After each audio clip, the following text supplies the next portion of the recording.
محترم جناب فضیلت الشیخ شریف حسانی صاحب حفظہ اللہ تعالی اپنے خیالات کے اظہار فرما رہے تھے. میں پروگرام کے سلسلے کو آگے بڑھاتے ہوئے اپنے مہمان خصوصی ہمارے آج کے پروگرام کی زینت اور رونق اور سابق شیخ الحدیث جامعۃ الاحسان الاسلامیہ فضیلت الشیخ محترم جناب ضیاء الحق بھٹی صاحب حفظہ اللہ سے ملتمس ہوں کہ وہ یہاں مائک پر تشریف لائیں اور ہمیں اپنے مواعظ حسنہ سے مستفید فرمائیں. فضیلت الشیخ محترم جناب ضیاء الحق بھٹی صاحب حفظہ اللہ.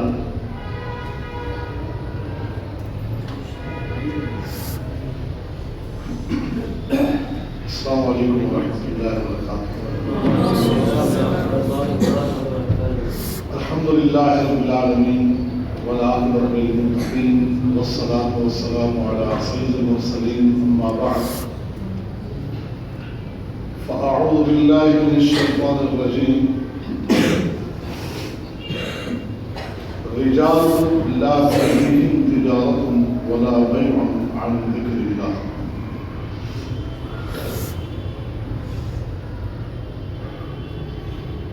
عزیز طلبہ،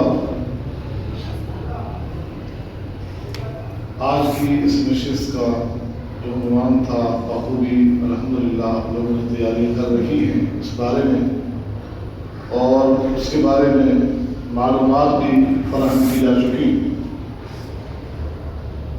ابھی شیخ صاحب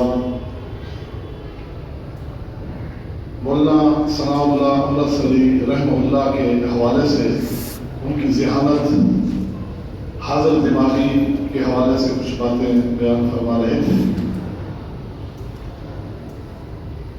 میرے ذہن میں اسی حوالے سے ایک بات آئی، جبکہ ہمارے حافظوں کی حالت یہ ہے کہ مناسب سمجھا کہ پہلے ہی بتا دوں کہیں بعد میں بھول نہ جائے.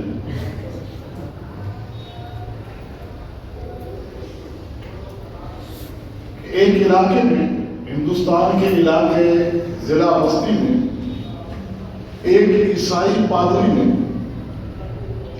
متعدد جلسے کر کے مسلمانوں کو اس میں للکارا اور مناظرے کے چیلنج کیے.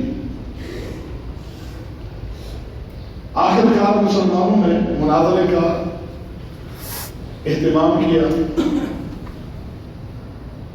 اور مولانا ثناء اللہ علیہ رحمہ اللہ کو مدعو کیا گیا. اسٹیج لگ گئے. مولانا صاحب تشریف فرمائے ہیں. تھوڑی دیر بعد وہ پادری، سیاہ فام پادری، اپنی گوری چٹی خوبصورت بیوی کے ساتھ مولانا کے سامنے آ کر اپنے اسٹیج اور اپنی نشست پر بیٹھ گیا.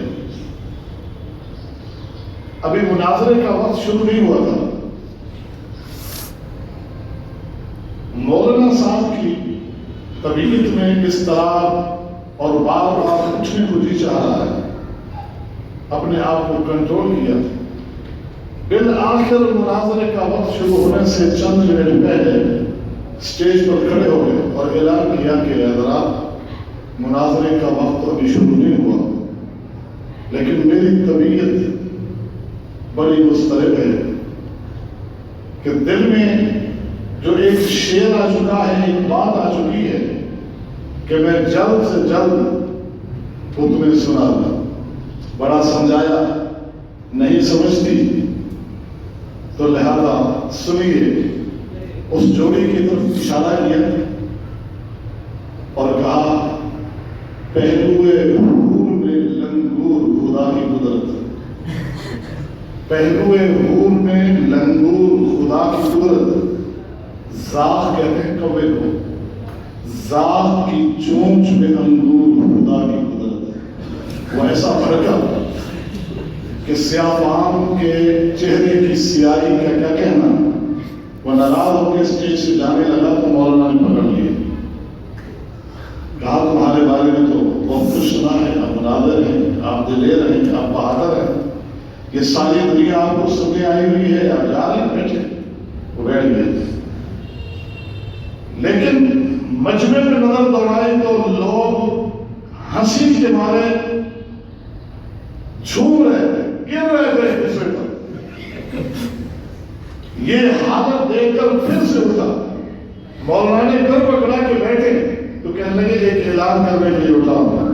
وہ اعلان یہ ہے کہ میں ہار گیا، مولانا جیت گئے، اور میں اعلان کرتا ہوں کہ آج کے بعد نہ کسی مسلمان کے خلاف مناظرہ کروں گا، نہ ہی کسی مسلمان کو چیلنج کروں گا۔ یہ کہہ کے اس لیے چھوڑ کے چلا گیا۔ تو حضرات، اللہ جزائے خیر دے سلفی صاحب کو کہ انہوں نے جو یہ سلسلہ قائم کیا ہوا ہے، بہت ہی عمدہ ترتیب ہے۔ نبی علیہ السلام کا فرمان ہے، تعلقوا من انصابکم ما تصلون به ارحامکم، نسب نام سیکھو، صلہ رحمی کے لیے، رشتہ داروں اولو الارحام کی محبت کے لیے انتہائی ادعا ثابت ہوتا ہے۔ تو یہ ہمارے منہج کا، ہمارے مسلک کا، ہمارے عقیدے کا نسب نامہ آپ کے سامنے رکھا جا رہا ہے۔ متعدد نشستوں میں اہل علم کی خدمات کو سراہا جاتا ہے، پڑھا جاتا ہے، سنا جاتا ہے۔ تو اس سے اکابر کے ساتھ محبت، تعلق، منہج صحیح کی فہم کے ساتھ ساتھ ذوق بھی ابھرتا ہے، جذبہ بھی ابھرتا ہے، اور یہ اسلوب قرآن کا بھی ہے۔ دیکھیے قرآن مجید میں اصحاب الکہف کا قصہ، لقمان کا قصہ، یوسف نبی کا قصہ، سارے انبیاء کے قصے، یہ اسلوب قرآن بھی ہے کہ اس طرح واقعات اسلاف کے رکھے جائیں، ان کی سیرتوں کو سامنے رکھا جائے۔ خالی اسلوب قرآن ہی نہیں بلکہ مقتضائے قرآن بھی ہے۔ رب فرماتے ہیں فقصص القصص، تقاضا بھی ہے ہم سے، لیکن اس کی علت کیا بتائی؟ لعلہم یتفکرون، تاکہ غور و فکر کیا جائے، کچھ حاصل کیا جائے۔ اگر یہ ساری نشستیں قائم ہوں اور کچھ حاصل نہ ہو تو بالکل بیکار ہے۔ اب ہمیں سوچنا یہ ہے کہ جو نقطہ اور جو علت ہمیں بیان کی گئی، سامنے ہمارے رکھی گئی قرآن کے تقاضے کے ساتھ، کہ ہم نے کیا حاصل کیا۔